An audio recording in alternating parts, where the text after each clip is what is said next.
Joining me now to discuss, Democratic Congresswoman Zoe Lofgren of California, who's on the January 6th committee. So, Congresswoman, we know you and the committee are going to vote on specific possible criminal referrals on Monday. Just moments ago, Politico reported that those votes include referring Donald Trump himself to the Justice Department on at least 3 charges, those being insurrection, obstruction of an official proceeding, and conspiracy to defraud the U.S. government. Is that reporting accurate?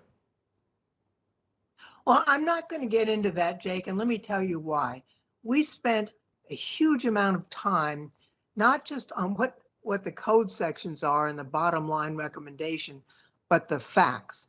And I think it's really important when we discuss whatever it is we're going to do, and we'll have a vote on it, that people understand the facts behind the conclusions we reach. And so you're going to have to wait till our meeting, but we've been very, very careful in crafting these recommendations and tethering them to the facts that we've uncovered. Assuming that you do vote to refer some of these individuals for criminal prosecution to the Justice Department, if Merrick Garland, or I suppose it's the special counsel, ultimately decide not to prosecute Trump or Clark or anyone else that you may refer, would you consider your actions and all your time spent on this committee to have been a waste of time? Not at all. And the Justice Department has to make their best judgment on what to charge and whether they believe that they can prove a charge beyond a reasonable doubt.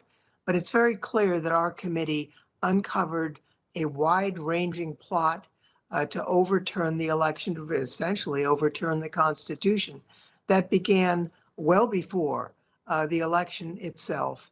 I think the public did not know about all of this. Frankly, before our investigation, I didn't know about it. And so I think it's important that we've laid it out, and I think the public understands the threat to our democracy. I hear that all the time. People come up to me talking to me about what we found. So that's our job, was to investigate, lay out the facts, and then we'll make also legislative recommendations that might keep our country safer in the future. There are 2 Republicans on your 9-member committee. I want to play something that one of them, Congressman Adam Kinzinger of Illinois, told me earlier this week about his view of whether or not Donald Trump committed a crime related to January 6th. Take a listen.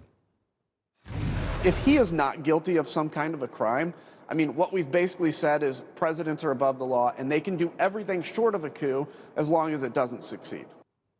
Do you agree with that sentiment?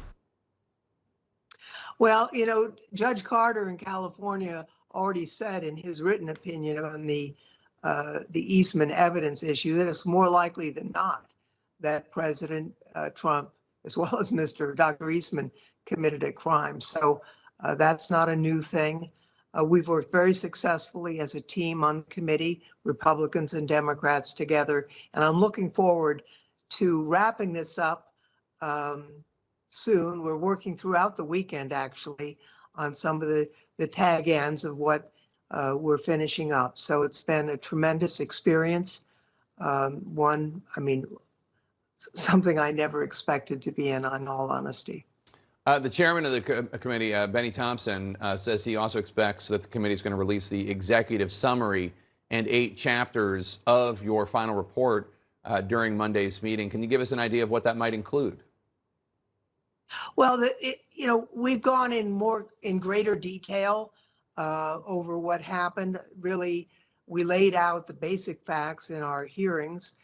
There are additional facts, and importantly, we will be releasing additional evidence through our footnotes to what we are talking about in the report. There's a large volume of just raw evidence, the committee records, that were not possible to release during the hearings. And I think the public, as well as the press, will find that of a tremendous interest, because there's some pretty bad things we discovered.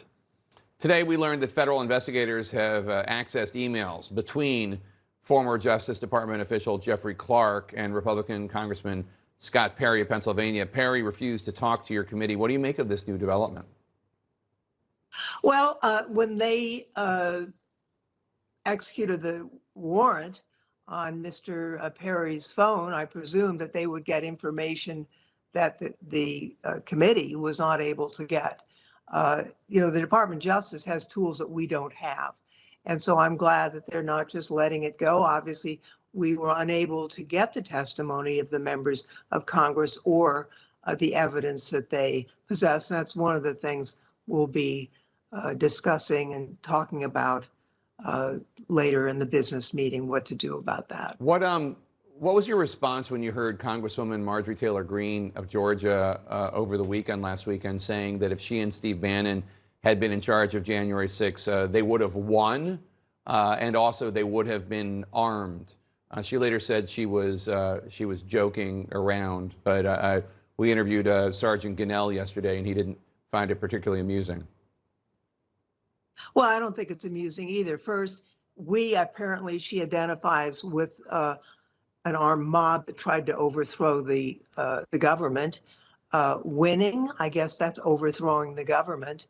And better armed, there were people with assault weapons and other arms in that crowd. I don't know what machine guns, what does she have in mind? So, if it's a joke, it's not much of a joke. People died during that assault on the Capitol. I don't find it too amusing. Democratic Congresswoman Zoe Lofgren, thank you so much, and good luck as you prepare for this final meeting. Okay, thanks very much, Jake.